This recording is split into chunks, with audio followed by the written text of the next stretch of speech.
আসসালামু আলাইকুম চতুর্থ শ্রেণীর শিক্ষার্থীবৃন্দ। আমরা আজকে 95 পৃষ্ঠায় দেখি পারি কিনা। এর আগের অঙ্কগুলো অনেক সহজ। নিচের কোন সংখ্যাগুলো 7-এর গুণিতক, অর্থাৎ 7 দিয়ে গুণফলের নামতা। তাহলে 7-এর গুণিতক 7, 14, 21,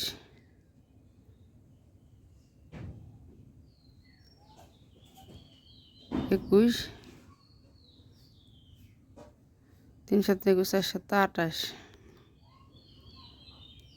এটি কিন্তু 7-এর গুণিতক না।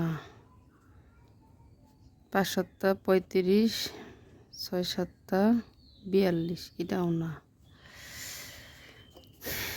তারপর 2 নম্বর কি বলছে, মলি তাদের ফুল বাগানে 8টি ফুল গাছ থেকে যথাক্রমে 6টি, 8টি, 14টি, 16টি, 24টি, 25টি, 30টি ও 32টি করে ফুল তুলল।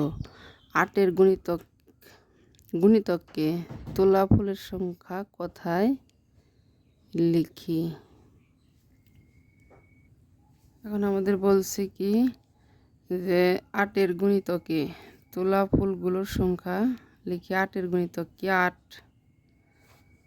8 দুগুণে 16, 3 8 24, তারপর 4 8 32, অর্থাৎ 4-এর মানে 8-এর গুণিতক, 8-এর ঘরের নামতা। খালি ঘরের সংখ্যা বসিয়ে নিচের সংখ্যার গুণনীয়ক বের করি।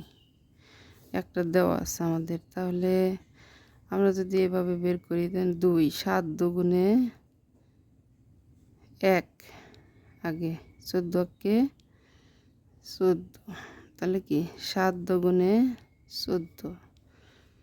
গুণনীয়ক সংখ্যাটা আমাদের ভাগ করে বের করতে হয়। 13 একটাই গুণনীয়ক। 13 একটি মৌলিক সংখ্যা। 13 আর কোনো গুণনীয়ক নেই। 15কে 15, 3 5 15, 9-এর গুণনীয়ক 14-র গুণনীয়ক, 13-র গুণনীয়ক, 15-এর গুণনীয়ক। তারপর আমাদের কি আছে, নিচের সংখ্যাগুলো থেকে মৌলিক ও যৌগিক সংখ্যা আলাদা করি। আচ্ছা, মৌলিক সংখ্যা আমাদের কত? 7, তারপরে কত? 17, তারপরে 29, তারপরে 33 নেয়, 3 11 33 হয় 47, তারপরে কত আছে এর মধ্যে? 71, তারপরে কত আছে? 83। এই আর কেউ নাই, সবারই 83। বাদ রয়েছে কে কে আমাদের? 9, এটা হচ্ছে যৌগিক সংখ্যা। 9, 21, 33, 35, 45, 55, 57, 63, 68, 81, 85, 91, 95। তারপর আমরা 5-এর মৌলিক গুণনীয়কে বিশ্লেষণ করি। ওই যে 5 দুগুণে 10, 3 5 15,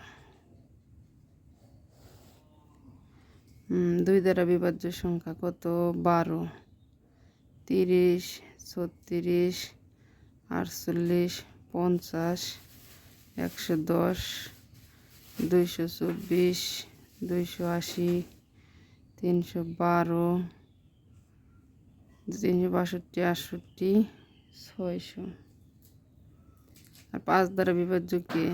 25, 30, 50, 55, 235, 280, 505। 10 দ্বারা কি? 30, 50, 110, 280, 600।